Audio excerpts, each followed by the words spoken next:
Una brevísima. En primer término, como ya lo anunciamos, está con nosotros el doctor César Nakazaki. Luego viene Beatriz Ramírez. Doctor Nakazaki, bienvenido. Muy buenas noches. Buenas noches, Jaime. ¿Cómo estás? Nuestro público ya ha escuchado a los protagonistas, la discusión, cosa que evidentemente no la vamos a hacer a un lado, pero yo quisiera con usted tratar de encontrar alguna solución. Usted que mira desde fuera esta situación, porque lo concreto, ¿no?, es que tenemos magistrados con el mandato vencido, que eso es innegable, pero también tenemos un reglamento que se ha incumplido, que no se ha hecho tal como lo pide y está por escrito, y eso es lo que el espíritu de la resolución de la juez Blásido no les podrá gustar, deben apelar, oponerse, etcétera, etcétera, pero hay un incumplimiento del reglamento. ¿Por qué tenemos que tener esta clase de problemas siempre y naufragar cuando magistrados del Tribunal Constitucional se debe elegir? Me parece porque atendemos este problema de tener que reemplazar a 6 de 7 magistrados del tribunal más importante de justicia constitucional, como bien has resaltado, con años de mandato vencido, pero solo nos acordamos cuando se les va a nombrar. 3 parlamentos han intentado nombrar. El parlamento en la época del presidente Humala, el parlamento en la época del presidente Vizcarra y ahora el parlamento en la época del presidente Sagasti. Hay protesta, se para el proceso, pero a los 15 días, ¿quién se acuerda del problema? Nadie. Hay un primer punto de preocupación.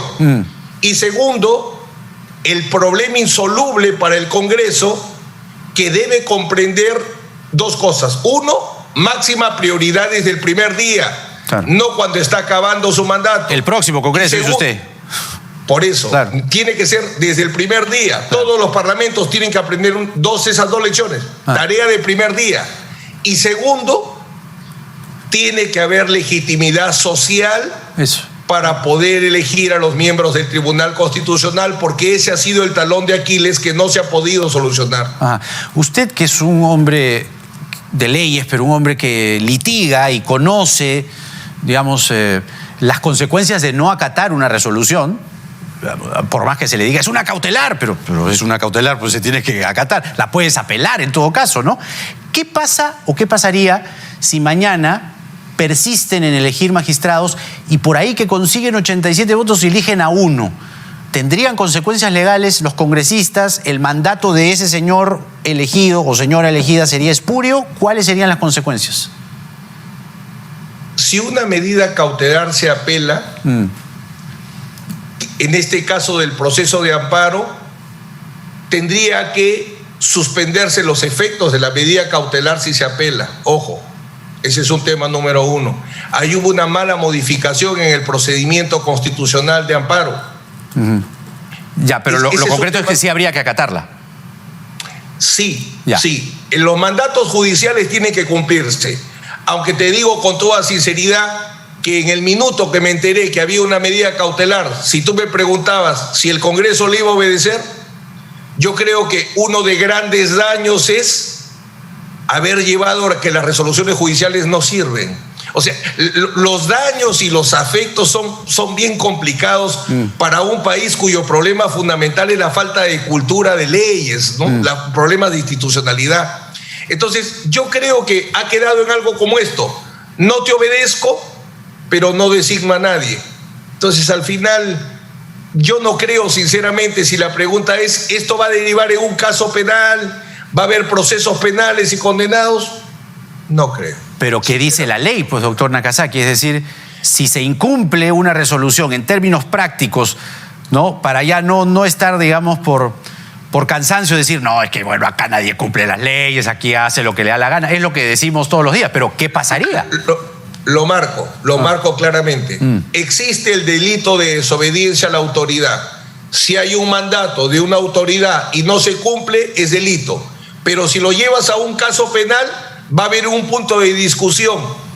Los asesores, porque acuérdate que los congresistas son médicos, campesinos, ingenieros, etcétera. No hablamos de un Congreso formado por abogados. Así es. Entonces, En un proceso penal lo que se evaluaría es cosas como estas, que de repente al público no le interesa mucho. Se consultó con los asesores, con los órganos técnicos del Congreso, y estos órganos técnicos le dijeron a los congresistas, vamos para adelante. Si es así, no habría delito. Si los asesores legales les dijeron, siga usted, luz verde. Eso se llama error de prohibición y excluye responsabilidad penal. Ajá. Si un asesor especializado te dice a ti que tú puedes actuar, estás curado en el ámbito penal. Y estás entonces, vacunado. ¿A quién se denuncia? ¿Al asesor? ¿O todos quedan libres de polvo y paja? Responsabilidad disciplinaria, lo destituyes, le pides indemnizaciones, pero penalmente no.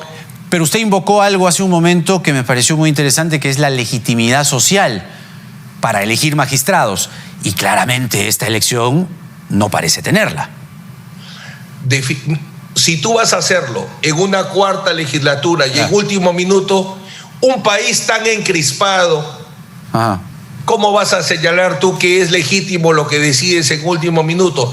Yo creo que lo único que logran es, aparte del problema inicial, discúlpame que insista, que quien reclama debe continuar su reclamo hasta que haya solución y no mientras que dura la tormenta o el ánimo.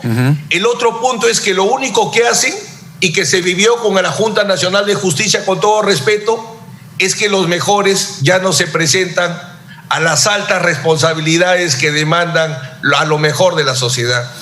En este caso, ni en la Junta Nacional de Justicia y en el Tribunal Constitucional, salvo a dos, no salvo a más. Ahora, pero en este caso, digamos, a ver, si usted estuviese como candidato, ¿no? Postulante a magistrado del tribunal, pongamos una figura, ¿no? ¿Qué haría usted? ¿Seguiría, digamos, postulando? O mejor, oye, ¿sabes qué? Lo dejamos acá porque hay una resolución, queda poco tiempo, le queda menos de 20 días, esto es una locura, ¿no?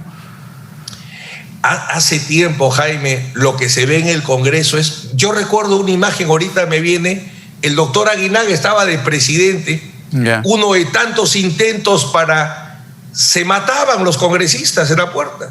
O sea, en realidad la elección de miembros del Tribunal Constitucional, que es una decisión indispensable, importante, termina siendo una pelea a muerte.